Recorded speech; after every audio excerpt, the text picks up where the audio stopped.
Bonjour tout le monde, bienvenue à ce nouvel épisode du podcast L'État financier. Donc encore une fois aujourd'hui en compagnie de mon collègue Gabriel. Salut tout le monde, salut JP. Pour ce nouvel épisode de la saison 6, on vous fait une trame toujours aussi d'actualité, mais on sort tout de même là, du monde de la finance mondiale. On a fait les 3 derniers épisodes là-dessus. On le salue, je sais que Gab, t'allais probablement vouloir le faire également, là, mais les écoutes dans les 3 derniers épisodes qui étaient bon, fortement teintés des scandales et des grands mouvements qui se produisaient là, au niveau du secteur bancaire a fait beaucoup d'écoutes. Là. Donc on est très content de voir que vous étiez beaucoup à nous suivre. La même logique du bouche à oreille a clairement fait ses preuves pour les derniers épisodes. Donc, on salue tous les nouveaux auditeurs, mais également tous ceux qui partagent notre contenu. C'est toujours super agréable. Comme on le mentionnait, là, c'est un petit peu la conclusion de notre dernier épisode. Là. Je pense qu'on peut enfin tourner la page présentement et parler de d'autres sujets d'actualité. Vous allez voir le deux au son de la cloche d'ailleurs aujourd'hui parce que notre trame centrale de l'épisode de la semaine passée s'est avérée vraie. Donc, la réaction du public privé a permis de calmer un peu les marchés, de calmer un peu les grandes banques ou les stocks, du moins les grandes banques, ce qui est une bien bonne nouvelle. On va rester à l'affût s'il y a d'autres sujets, mais aujourd'hui, deux trames complètement distinctes, une transaction notoire qui est annoncée aujourd'hui, là, qui est également très proche de certaines passions que Gab et moi et certains amis entretenons. Et en deuxième partie, là, un autre élément qui vire un petit peu là, au son de la cloche, l'instant économie, place au débat. Donc, on lance ça. Compagnies listées vont être bien évidemment discutées aujourd'hui, surtout en première partie. Donc, je te laisse, Gab, faire le disclaimer de début d'épisode. Ouais, oubliez pas évidemment, chers auditeurs, que, enfin, pour ceux qui nous rejoignent, c'est peut-être un premier avertissement. N'oubliez pas évidemment que tout ce qu'on discute dans le podcast, il ne s'agit que de notre opinion personnelle. Évidemment, il ne s'agit pas d'une recommandation officielle de placement ou pour faire telle ou telle chose. On vous invite évidemment à prendre contact avec un expert si vous avez des questions sur votre profil personnel, puis à vous renseigner aussi par vous-même. Je pense que c'est la meilleure attitude intellectuelle aussi à avoir le cas échéant. En effet, tu l'as bien dit, JP. Merci beaucoup, hein, en tout cas pour vos écoutes. Je suis super content, en tout cas sur Spotify, puis sur YouTube, c'est excellent. Donc merci. Je sais pas trop quoi dire de plus. Je voulais peut-être vous préciser, évidemment, il y a une petite fonctionnalité qui ça a été rajoutée depuis quelques semaines. En fait, ça fait 2 semaines. Je ne sais pas si vous étiez au courant. Je pense qu'on en avait touché un mot il y a quelques temps là, mais notre hébergeur qui s'appelle Anchor s'est fait racheter en fait par Spotify. Donc maintenant, on est comme hébergé en fait directement avec Spotify. Donc je crois qu'il y a des fonctionnalités en plus maintenant qui sont disponibles pour les gens qui nous écoutent directement depuis la plateforme Spotify. Entre autres, je crois que vous pouvez vous poser maintenant vos propres questions. Il y a comme une fonction Q&A qui existe. Donc si jamais vous voulez la tester, ben, n'hésitez pas. Mais sinon, pour nous contacter, vous êtes toujours au courant. Les commentaires YouTube, l'adresse courriel, je vois que c'est celle qui est la plus utilisée. Donc, n'hésitez pas. Si jamais vous avez des questions, ça nous fera plaisir. Puis on essaie de répondre quand même le plus rapidement possible. Puis en tout cas, j'ai bien hâte de discuter évidemment des deux sujets d'aujourd'hui qui risquent évidemment d'être très intéressants. Je ne sais pas ce que tu en penses, JP. Je pense qu'on est prêt à lancer le jingle.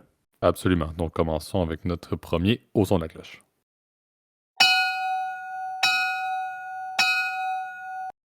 Parfait. Donc, on l'avait mentionné, là, on veut parler d'une transaction qui a été annoncée, là, n'est pas encore conclue, n'est pas encore réglée. Ça va être plus tard en 2023, mais une transaction qui a été annoncée aujourd'hui par la compagnie Endeavor pour l'acquisition là, de la WWE, la World Wrestling, World Wrestling Entertainment, si je ne me trompe pas, là, qui était une compagnie avant possédée par Vince McMahon et par la famille McMahon, même depuis le lancement. Là, c'était d'ailleurs le père de Vince McMahon qui avait lancé cette compagnie-là à l'époque. Et Endeavor, pour la petite histoire, pourquoi est-ce que c'est, je vais le mentionner en début d'épisode, là, mais fait partie d'une passion commune là, que Gab et moi et plusieurs amis avons. Là. C'est que Endeavor a également fait l'acquisition de l'UFC de cela pas si longtemps. Je pense que c'était l'année passée ou l'autre année d'avant, là, des mains en partie de ce fameux Dana White. Là. Donc, c'est un peu le passage de compagnie du monde des arts martiaux mixtes et de la lutte sous le même fief, là, sous la compagnie Endeavor. Ce qui est intéressant, et je sais que Gab, tu voulais en parler, là, c'est que techniquement, Endeavor va rester une compagnie indépendante de par le fait qu'elle a un portefeuille de plusieurs autres sociétés. Donc, Endeavor a un titre listé en elle-même. Et l'UFC et la WWE vont devenir une compagnie listée à part entière avec le ticker que chez Gab, tu avais sorti également, le ticker TKO. On ne sait pas encore le nom officiel de cette compagnie-là, de ce merge entre la WWE et l'UFC, mais ça va être à suivre. La répartition, et Gab va aller plus en détail au niveau de la structure. Là, on parle d'un 51% des actions qui vont être possédées par Endeavor pour 49% possédées par les actionnaires actuels de la WWE. Et c'est une transaction qui est quand même assez massive parce qu'on parle de compagnies là, qui s'élèvent. Je pense que le deal met une valeur à la WWE pardon, d'à peu près 9,3 milliards, alors que l'UFC, c'est présentement autour de 12,1 milliards, je pense, là, qui était mentionné, ou qui était du moins après les transactions, après les transactions liées à Endeavor. Et on se retrouve un peu avec deux compagnies du monde de l'entertainment. Là. Oui, ça reste que la WWE, c'est un peu des matchs qui sont fixés, là. C'est des scripts et un peu des soap opera à un certain degré, alors que l'UFC, je ne pense pas que c'est scripté à voir l'état de la cage après une soirée de combat. Là.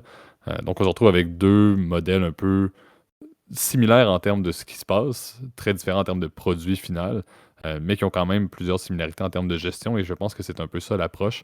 La WWE a fait ses preuves, a très bien fonctionné sous les McMahon. Il y a eu, bon, scandale lié à Vince McMahon pour des raisons X, Y, Z, là, qui sont quand même importantes à mentionner. Là. Ce n'était pas quelqu'un qui était carte blanche du tout comme d'ailleurs Dana White quand Endeavor a fait l'acquisition de l'UFC. Mais ça reste une compagnie qui n'était pas si mal gérée, qui fonctionnait plutôt bien dans sa division. En fait, il n'y avait pas beaucoup de grands concurrents de la WWE à l'échelle mondiale en termes de suivi, en termes d'attention. C'était d'ailleurs WrestleMania, je pense, le week-end passé, si je ne me trompe pas. Et c'est encore une fois un événement qui était énorme. C'était au stade justement des Rams de Los Angeles, au SoFi Stadium à LA. Et c'était bondé de monde. Et c'est un des plus gros stades en Amérique, si je ne me trompe pas.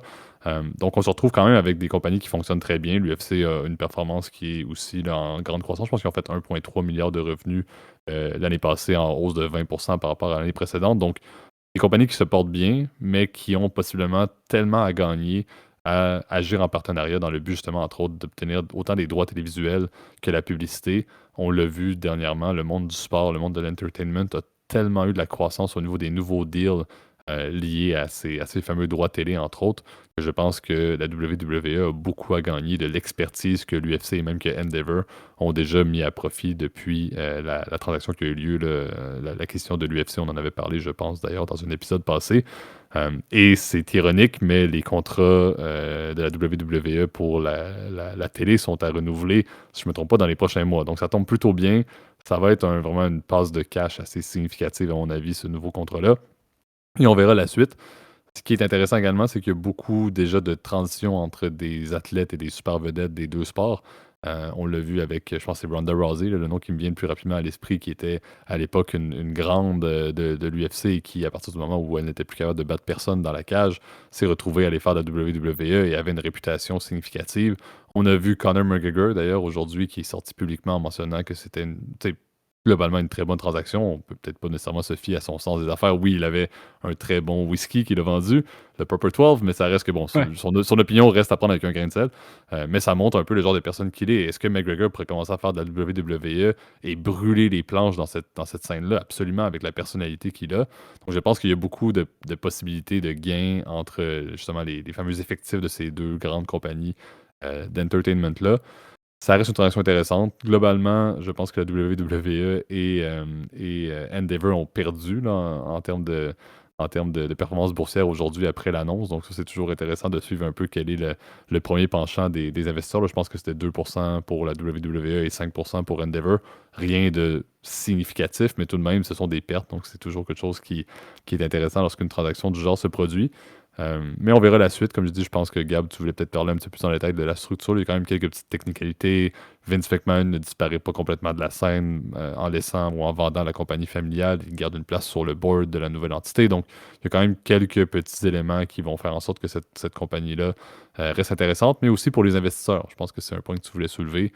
La différence entre investir dans Endeavor et investir dans ce qui est compagnie non nommée, mais de Taker TKO, la fusion de WWE puis UFC. Il y a quand même des points intéressants en termes d'investissement aussi à regarder là-dedans. Ouais, bah alors oublie pas effectivement, juste peut-être pour corriger en effet quelques petites informations, ça date pas de l'année passée en fait que Endeavor a été acheté en fait, a acheté l'UFC, ça date de 2016 en fait que la Encore structure plus qui longtemps que je le s'appelait, pensais. c'est ça. Mais et en effet, tu l'as bien dit, effectivement. Par contre, l'introduction en bourse date effectivement d'il y a à peu près 2 ans là, quand c'est rentré à la bourse de New York là, mais avant, pour retracer un peu le parcours en fait de l'UFC, rappelez-vous, cette ligue-là a été créée en fait dans les années 80, si je me trompe pas, qui était à l'époque, l'idée en fait, c'était de créer en fait une ligue de sport d'arts martiaux mix, parce que c'est le nom en fait réel du sport de combat de l'UFC. Les gens souvent disent UFC, mais le vrai nom c'est le MMA, donc Mixed Martial Arts. Et le but était de faire un espèce de championnat qui serait le meilleur combattant, donc le Ultimate Fighter entre des boxeurs, des lutteurs, des catcheurs, etc. Et effectivement, bah, aujourd'hui, c'est la ligue qu'on connaît, effectivement, avec peut-être les plus grands talents que tu as mentionnés. Conor McGregor en fait partie. Vous connaissez peut-être, évidemment, d'autres champions. Pour nos auditeurs français, peut-être vous avez entendu parler de Cyril Gane, qui a perdu, évidemment. Je sais que JP, tu voulais remuer le couteau dans la plaie. Je Ouais, me mais suis couché. t'as dit d'ancien champion, je peux le tolérer, mais bon, est-ce que D'anciens champions. aurait-il dû être champion? Bref, on n'embarque pas dans Bon, une ouais, discussion c'est sportive, là. ça. Sinon, on va faire ouvrir un deuxième podcast dédié au MMA parce que Absolument. réellement, vous le savez, c'est une de nos passions. Donc, évidemment, ça va peut-être se laisser transparaître, évidemment, dans ce qu'on va dire. Mais il y en a eu d'autres, évidemment, des très grands champions. Georges Saint-Pierre, c'est un des plus connus canadiens, québécois aussi. Donc, enfin bref, Ronda Rousey, tu l'as nommé du côté des femmes, effectivement. Bon, bref, et aujourd'hui, évidemment, c'est une des ligues évidemment les plus importantes dans l'entertainment, puis dans les sports de combat.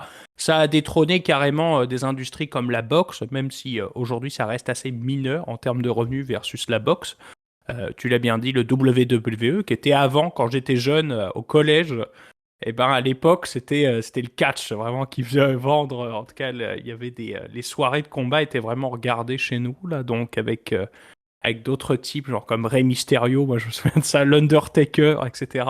Bref, moi j'ai jamais été un grand fan évidemment du côté WWE parce que ça a toujours été vu comme c'était du cinéma évidemment là, mais tu l'as bien dit, par contre ça reste une énorme machine à fric, hein. Puis Vince McMahon évidemment est évidemment quelqu'un qui a fait fortune évidemment dans cette industrie de l'entertainment, puis dans la création justement de spectacles, parce qu'on parle véritablement de spectacles dans cette industrie-là. Et c'est vrai que, bon, alors la transaction, tu l'as bien dit, le but, ce serait évidemment de créer un espèce de nouveau champion, on va dire, des arts martiaux, puis de l'entertainment au niveau dédié au sport de combat.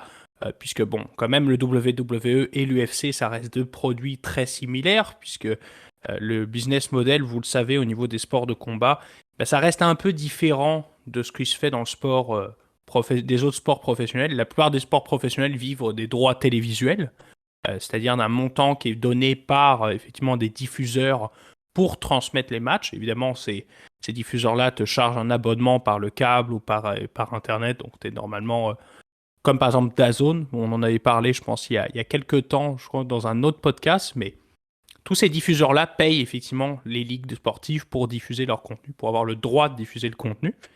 Euh, L'UFC et les sports de combat font un peu catégorie à part puisque ça fonctionne avant tout sur le modèle du pay-per-view. Alors, si vous ne connaissez pas, le pay-per-view, c'est ce qu'on appelle la télé à la carte, c'est le nom exact en français. Donc, c'est le fait de pouvoir acheter le combat, en fait, comme si tu regardais un billet de spectacle, tu dois payer entre 50 à 80 dollars la soirée pour regarder tes 5 combats. Évidemment, nous, on paye évidemment à chaque combat, évidemment, les 80 dollars. Certains verront un peu d'ironie. Dana, si tu nous écoutes, on paye évidemment chaque soirée de combat, sache-le. C'est ça qui est assez drôle, évidemment, comme business model, parce qu'évidemment, c'est très très cher. Vous allez me dire, c'est hors de prix.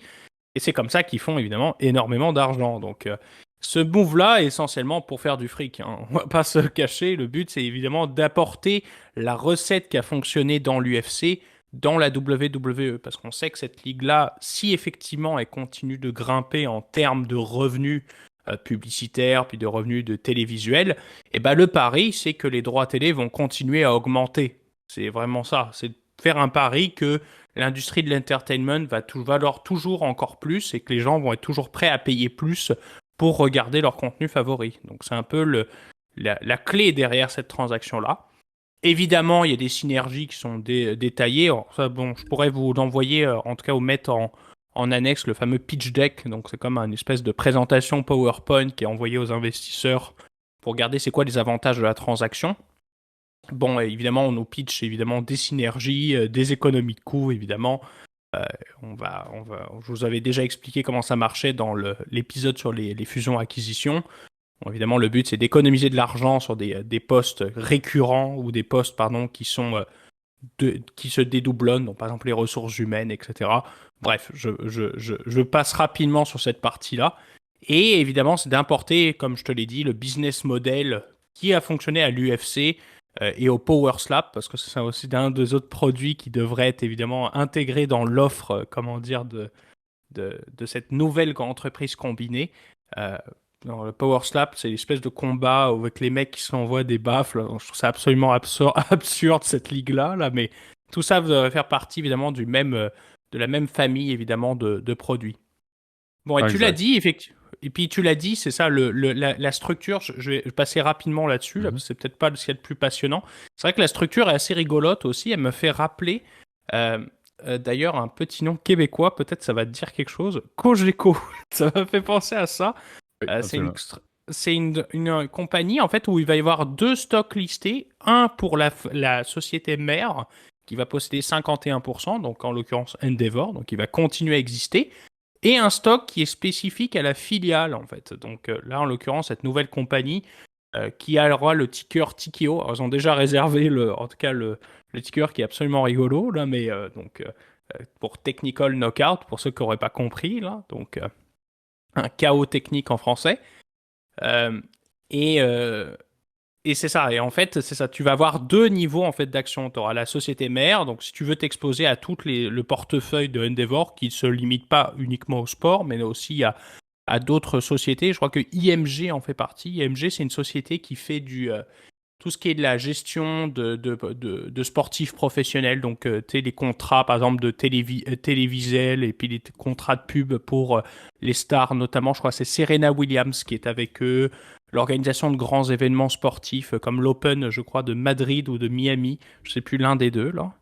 Donc, des événements aussi sportifs internationaux. Le Super Bowl aussi. Le dernier Super Bowl était organisé par eux. En tout cas, celui qui était à Las Vegas. Je pense que c'était celui il y a 2 ans.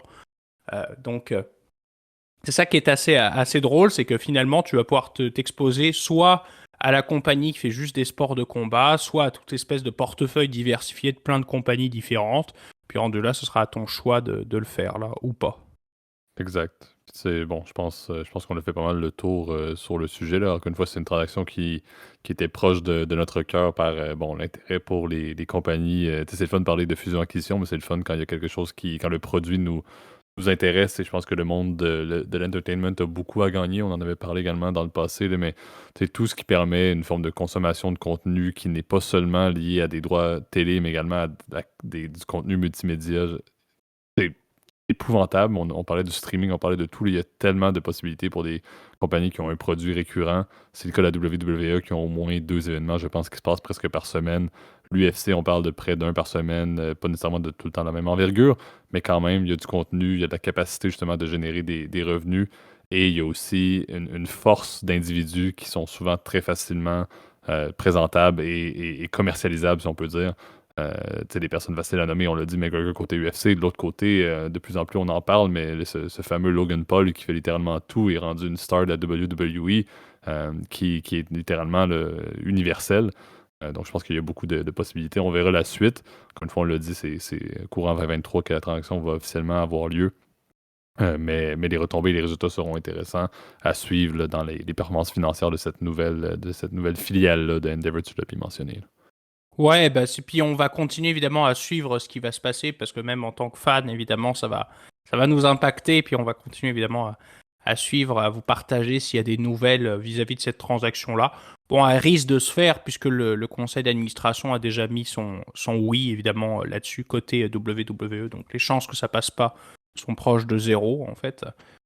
Mais en fait, tout le monde est à gagner, et puis c'est une question de fric, hein, encore une fois. Là. Le but est d'optimiser les revenus des deux compagnies ensemble, de faire des économies de coûts, comme on l'a mentionné précédemment, puis effectivement bah, de créer en fait encore une fois utiliser en fait le track record pardon, de Endeavor pour optimiser les revenus évidemment de ces trucs-là. Si je peux terminer évidemment sur juste un dernier point, c'est clair que ce qui a donné beaucoup d'appétit évidemment à faire ce genre de transaction, bah, c'est le fameux deal ESPN aussi, qui est le fameux contrat qu'a signé l'UFC il y a quelques années de ça, là, qui est un espèce de montant mégalo en fait de plusieurs milliards de dollars qu'ils ont signé avec ESPN, donc qui appartient à Disney. Euh, pour justement diffuser l'UFC, donc ça devient le diffuseur officiel évidemment de la ligue. Et aujourd'hui, c'est quasiment 70% des revenus de l'UFC qui sont juste du contrat, en tout cas télévisuel. Le reste, évidemment, c'est du sponsorship, c'est les billets, évidemment. Ça reste assez mineur. Le nerf de la guerre, encore une fois, sont les droits télé. Et évidemment, on va continuer à suivre la progression de cette transaction-là. Exact. Donc, on peut maintenant passer à notre deuxième segment. Je l'ai qualifié de au son de la cloche. Je pense que ça peut être un instant économie. Je pense que ça peut être un place au débat. Là. Donc, un bon melting pot de sujets, mais officiellement, un petit au son de la cloche pour terminer, qu'on commence à l'instant.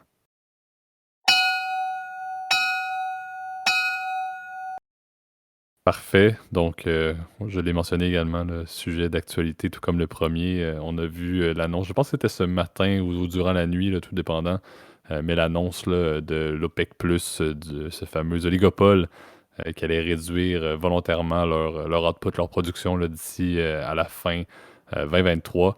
Je pense que c'est quelque chose qui allait commencer justement là, au courant des prochains mois et durer quand même assez longtemps. On parle d'une baisse d'à peu près par jour. Là, c'est du 1,66 million de barils de pétrole par jour au travers des différents pays membres là, qui ont suivi l'Arabie Saoudite. Là. L'Arabie Saoudite a lancé le bal et est également ceux qui ont eu la coupure la plus importante. Qui dit réduction de l'offre, dit également hausse du prix du baril. On a vu le Brent là, qui a pris 5,31% aujourd'hui, a fermé à 84,13 le baril. Le WTI au niveau US a pris 5,48, donc autour de hausse de 5,5% pour les deux presque. Là, et le WTI est maintenant à 79,83. C'est la plus grosse hausse, je pense, en une journée depuis plus d'un an. Et ce n'est pas nécessairement bon signe pour les prix à la pompe. Et on sait que les prix à la pompe, la hausse qu'on avait déjà remarqué, était un peu ce qui fait mal dans la poche des consommateurs, ce qui est également la raison pour qu'on essaie de fighter l'inflation. C'est une des grosses dépenses et un des secteurs qui a énormément eu de croissance au niveau du prix à la consommation. Donc, remarquez que l'OPEC+, prend cette décision-là, ça amène encore une fois un peu de jeu de coulisses politique. On se rappelle à l'époque, lors de la première annonce, il y en avait une, je pense, l'année passée, là, où l'OPEC également avait mentionné une réduction en partie de l'Arabie Saoudite avait annoncé, je pense, 1 million de barils à eux seuls l'année passée. Et Biden était sorti, la Maison-Blanche était sortie en mentionnant qu'il y allait avoir des répercussions. Ça n'avait pas amené grand-chose au final. Et même si l'administration américaine n'est pas encore clairement en faveur de cette réduction volontaire de l'output de la part des pays de l'OPEC+, on se retrouve quand même là, dans une autre problématique. Ça met encore une fois une certaine pression au niveau des banques centrales. Là, on revient à notre sujet des dernières semaines, là, mais la hausse, il y a deux causes. Bon, oui, l'annonce de la réduction de l'offre qui va avoir lieu dans les prochains mois, ça n'aide pas. Également, il y a un phénomène qui montre que le passage du baril, entre guillemets, d'hiver vers le baril d'été amène toujours une certaine hausse au niveau des cours du baril, dépendamment de la saison. Donc, l'arrivée avec la période estivale, ce baril-là coûtait déjà de nature et cyclique plus cher pour une année donnée. On se retrouve avec la réduction de l'offre, avec un petit peu plus d'élasticité sur cette croissance-là.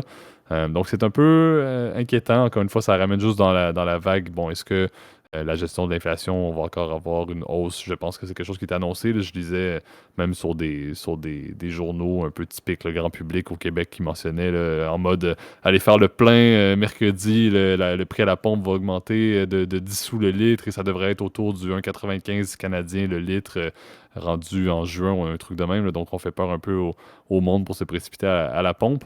Mais on se retrouve encore une fois avec des doutes sur, bon, est-ce que ça va encore faire mal au portefeuille? On sait que non seulement il faut considérer le prix du baril bien au-delà de l'impact à la pompe sur l'essence. Là. Le pétrole est utilisé encore dans énormément de secteurs de l'économie mondiale.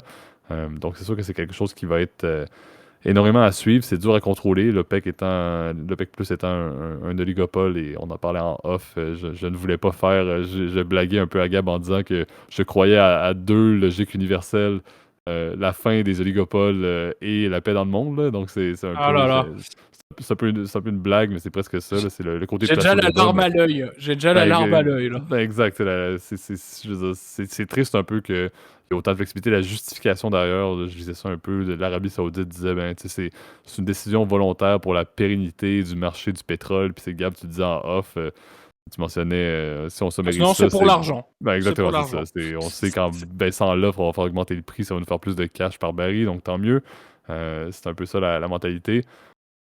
Donc, on se retrouve un peu avec bon, les pays du Middle East là, qui l'ont baissé. La Russie, qui fait partie de l'OPEC, d'ailleurs, pas très, très surprenant, a décidé de suivre le bal également et de volontairement réduire leur output. Je pense qu'il y a aussi un peu une approche de Russia against contre l'Ouest, si on peut dire, qui tombe en ligne de compte. Là. Donc, c'est une autre manière de faire mal, si on peut dire, aux pays, je pense, de l'OTAN. Mais c'est ça, on est dans un contexte un peu particulier. Ce n'est pas la première, ce n'est pas la dernière annonce de baisse ou de hausse ou de modification de l'offre de l'OPEC+. Et ils sont tout à fait en droit de le faire. L'oligopole est en place pour ça et c'est eux qui détiennent en majeure partie la ressource. Là. Je peux très bien être canadien et avoir des sables bitumineux en Alberta. Ça fait partie de la logique que chaque pays qui a du pétrole peut gérer la ressource comme ils le veulent, surtout lorsqu'on fait un oligopole de certains pays. Mais c'est sûr que c'est un petit peu embêtant. La meilleure vision que j'ai, c'est peut-être une prise de position. Euh, je ne pense pas que c'est forcément le bon moment. Comme c'était pas le bon moment lorsque notre cher Powell a fait une hausse de 0,25 il y a quelques semaines, il y a quelques jours, je ne considère pas que l'OPEC Plus fait vraiment un très très bon move pour l'économie mondiale dans un contexte où on a encore de l'inflation qui est stagnante. De faire une hausse qui va avoir un impact direct sur un des secteurs et une des dépenses des households qui sont les plus importantes au-delà de l'épicerie. L'essence reste significative. Je ne pense pas que c'est le bon timing, mais encore une fois, leurs décisions, ils sont dans le droit de le faire. C'est juste malheureux qu'on est encore. Et ça, encore une fois, un autre moment où Gab, tu vas avoir une larme à l'œil, là, mais un autre moment où notre méga dépendance au pétrole et à l'essence Ah oui, montre encore des voilà. problématiques. Bon, voilà, il fallait que Gab verse une autre larme. Mais voilà, on n'est pas rendu, encore une fois, à ne pas pouvoir considérer l'OPEC Plus comme étant un joueur important dans l'économie mondiale. On est encore extrêmement dépendant à l'or noir. Voyons la suite, bien évidemment, mais c'est sûr que encore une fois, si vous avez votre Peugeot de prêtre, levez-vous demain matin, allez chez Total Energy, c'est le temps, là, ça va monter, ça va monter. Non, mais c'est surtout que oui, en effet, tu l'as bien dit, cette décision, elle impacte énormément les produits, en tout cas les pays qui n'ont pas de production interne. En Amérique du Nord, évidemment, on est beaucoup moins impacté, évidemment, par, pardon de l'anglicisme, parce qu'impacté, ça se dit pas, on a beaucoup moins on subit beaucoup moins les conséquences, pardon, évidemment des décisions de l'OPEP parce que, vous le savez, en tout cas le marché nord-américain est dépendant et autonome en fait en termes énergétiques. Puis il y a énormément de producteurs qui existent effectivement, même en Amérique du Sud, notamment la Colombie. On en avait parlé dans l'épisode de la Colombie, mais aussi le Venezuela, qui est un des plus gros producteurs d'Amérique du Sud. Le continent africain lui-même, le vrai, celui qui est vraiment, pardon, dans la chenoute, pour pas dire j'utilise l'expression québécoise pour pas dire le terme vulgaire, parce que c'est l'Europe, parce que l'Europe évidemment est évidemment très dépendante des énergies qui viennent notamment de l'Afrique du Nord, mais aussi de la Russie, qui viennent aussi et du Moyen-Orient. Et là pour le coup, c'est vrai que l'OPEP a un impact énorme parce que ces décisions vont impacter évidemment le coût du prix, en tout cas le prix, pardon, de l'essence à la pompe. On sait qu'il est déjà très élevé en Europe, il est déjà plus élevé que d'ailleurs les niveaux pré-pandémie partout dans le monde, hein, puisque en effet l'inflation a quand même son impact là-dessus, parce que oui, en effet, il y a le prix du brut qui est pris en compte évidemment dans le calcul du prix de l'essence, mais aussi évidemment tout un tas de coûts, les coûts notamment de raffinage, les coûts de stockage, les coûts de transport aussi pour transporter évidemment le brut, euh, les coûts évidemment aussi c'est ça de distribution, les taxes évidemment qui sont très élevées, notamment dans la plupart des pays qu'on a mentionnés en Europe, et évidemment les taxes sur l'essence c'est hyper élevé, c'est quasiment la moitié, et je pense que c'est même plus que ça, hein. Corrigez-moi si je me trompe, mais c'est plus de la moitié évidemment du prix que tu payes à la pompe. Donc c'est une manne financière évidemment hyper importante évidemment pour l'État. Donc ça ne baissera pas pour cette raison-là. Donc plus le prix est élevé, d'ailleurs plus l'État en fait en réalité est réellement gagnant. Bon, dans les faits, il ne l'est pas parce qu'en ce moment, il subventionne depuis en fait le début de la guerre en Ukraine l'énergie, notamment l'État français avec les fameux chèques énergie. Donc on donne de l'argent évidemment gratuit, bon maintenant qui coûte très cher parce que les taux d'intérêt commencent à remonter. En fait, ont déjà remonté, mais Donc, même si c'est un peu plus tard dans la zone euro au niveau des taux d'intérêt, mais évidemment, c'est très intéressant, évidemment, ce qui se passe avec l'OPEP, parce que ce dernier joue un jeu, évidemment, qui est dangereux pour les Européens.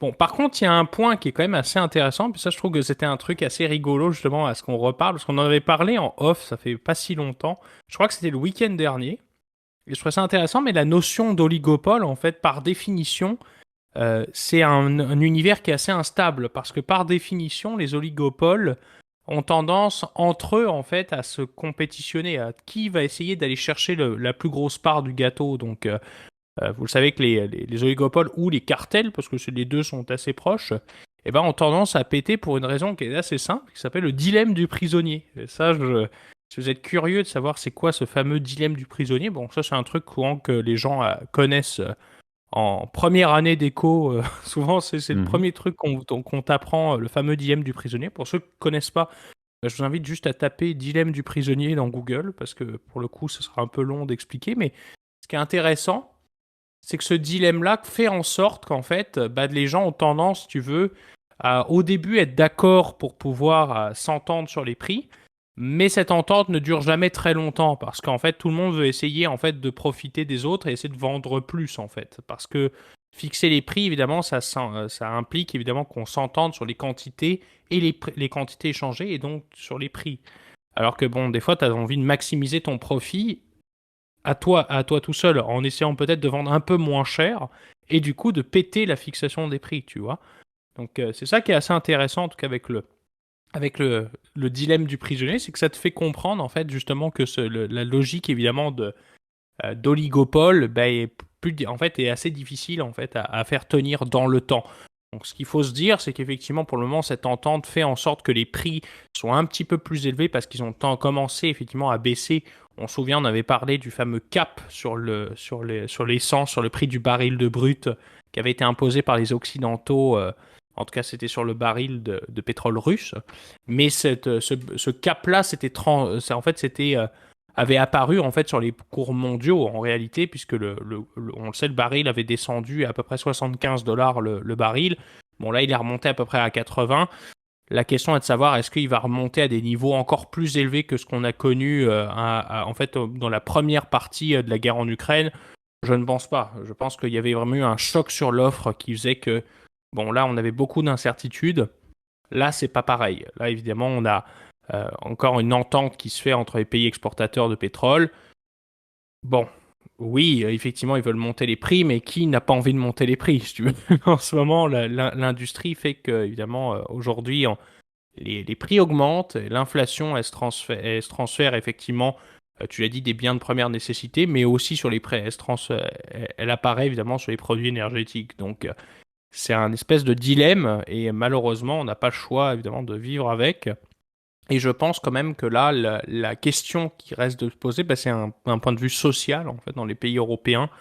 Ça commence à être une vraie problématique, les prix d'énergie qui sont records. Comment on va s'arranger? Là, rendu là, ce sera aux décideurs politiques de diriger. Puis je pense que JP, tu as ton opinion peut-être un peu plus tranchée sur le sujet. Effectivement, là, je pense qu'on l'avait déjà avec le gaz naturel en Europe, là, mais bon, c'est sûr que la valse de l'or noir, c'est un cycle, je le mentionnais, là, les hausses et les baisses de l'offre, c'est justement un peu la raison pourquoi les annonces de l'OPEC Plus font le tour des journaux dès que c'est quelque chose qui est sorti. Mais c'est certain que, bon, il n'y a pas de bonne recette pour faire en sorte qu'il y ait des changements. Ça reste, et c'est ce qui est passionnant dans tout ce genre de décisions économiques et financières-là, c'est l'envers de la médaille politique. C'est la raison de la stabilité des relations avec plusieurs de ces pays, des pays justement du Moyen-Orient qui sont exportateurs du pétrole, membres de l'OPEC+, avec, par exemple, les États-Unis, vient directement être basé là-dessus. C'est l'Arabie Saoudite, avec la quantité de barils qu'ils produisent à chaque jour, a tellement d'impact au final sur ce qui se passe en Occident, sur ce qui se passe au niveau de la consommation de l'essence aux États-Unis et même sur la production globale, encore une fois, par l'importance, par exemple, du pétrole dans le plastique. Ça montre à quel point ces fameuses relations bilatérales-là et ces jeux de coulisses politiques prennent tout son sens. On l'avait mentionné également dans l'épisode, comme je le mentionnais, là, sur le gaz naturel, avec l'importance pour la France d'avoir des relations avec peut-être certains pays qui étaient un petit peu en moins bons termes, parce que soudainement, ils avaient peut-être du gaz naturel à leur envoyer. C'est un peu la même chose. Donc, c'est intéressant. Ça reste quelque chose de problématique pour le contexte actuel. Mais ça reste quelque chose de normal et d'attendu à bien des égards. Espérons, moi, la chose que j'espère, c'est que ça ne va pas faire en sorte que Powell va encore une fois décider de se faire un petit 3 jours de sandwich pas de croûte pour nous sortir encore une hausse de 0,25, 0,50 en mentionnant que la hausse des cours du pétrole a eu un impact drastique finalement le fait que l'inflation aura peut-être augmenté un peu dans les prochains mois. Espérons que ça ne sera pas le cas parce que, ben, moi, je revois. En fait, on va faire un petit repeat de une nouvelle annonce de hausse, encore une fois, trop de détention par des banques régionales américaines de Non, bons du ouais. trésor, puis on va faire un repeat complet de ce qu'on a vécu dans les dernières semaines. Après, ça risque pas de se passer parce qu'encore une fois, c'est une inflation qui est basée vraiment sur les cours énergétiques. La Banque centrale, malheureusement, elle a assez peu d'actions, elle a assez peu de levier en fait là-dessus. C'est plus sur l'inflation évidemment de cœur, donc qui exclut les produits.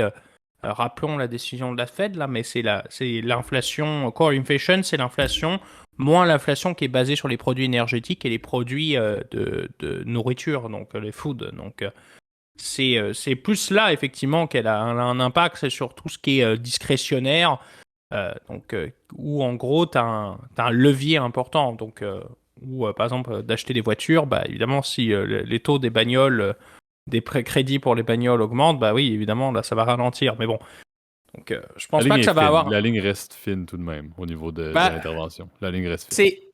la ligne est fine et puis bon, et comme l'Américain moyen dépense tout sur sa carte de crédit à 20%, bah au final c'est assez important comme quoi là. Effectivement. Donc c'est ce qui conclut l'épisode d'aujourd'hui. Donc, on vous sort encore une fois deux sujets d'actualité moins liés à la finance mondiale, ce qui fait du bien, je pense, pour le collectif. Là. Gab et moi travaillons dans le monde financier. Des fois, c'est bien de ne pas juste parler de ce qui se passe un peu dans nos bottines. Mais espérons que vous avez apprécié l'épisode comme toujours. Vous savez où nous retrouver. Donc, sur YouTube, on a vu, et c'est un peu la grande expérience actuelle, à quel point YouTube a un nombre de visionnements qui est assez impressionnant, assez record pour les semaines consécutives, presque. Là. Donc, on salue tous les auditeurs sur YouTube, notre plateforme clé, encore une fois, pour le partage de commentaires publics ou non. Donc, si vous avez commentaires, sujets, avis, peu importe, vous pouvez le mettre dans la zone justement dédiée à cet effet en dessous de la vidéo. Si vous avez apprécié également le contenu, n'hésitez pas à mettre un like, à vous abonner à la chaîne, à mettre la cloche pour avoir les notifications. Gab met également dans la zone description l'adresse courriel, tu en parlais tout à l'heure, là, qui est fortement utilisée. On apprécie toujours de voir vos commentaires, sujets, encore une fois, etc., de privé. Donc, ça nous fait toujours plaisir de vous lire et de vous répondre. Et sinon, pour la majorité d'entre vous, vous restez des auditeurs sur les plateformes audio. Donc, vous pouvez nous retrouver sur Apple Podcasts, sur Spotify, sur Overcast, sur Deezer, sur etc. On a fait un petit branding gratuit avec le fait que Anchor avait été vendu officiellement à Spotify. Mais on sait que je crois qu'encore à ce jour, la majorité des auditeurs audio se fait par l'entremise de Apple Podcasts, si je ne me trompe pas. Étant donné que c'est, je crois, la plateforme C'est la le plus cas. clé en Europe et en France. Donc, vous êtes encore une fois notre bassin clé. On vous salue de l'autre côté de l'Atlantique. Mais effectivement, je pense qu'on peut déjà se dire à la semaine prochaine et merci à nouveau, Gab, pour ta participation. Merci tout le monde, salut, bonne semaine.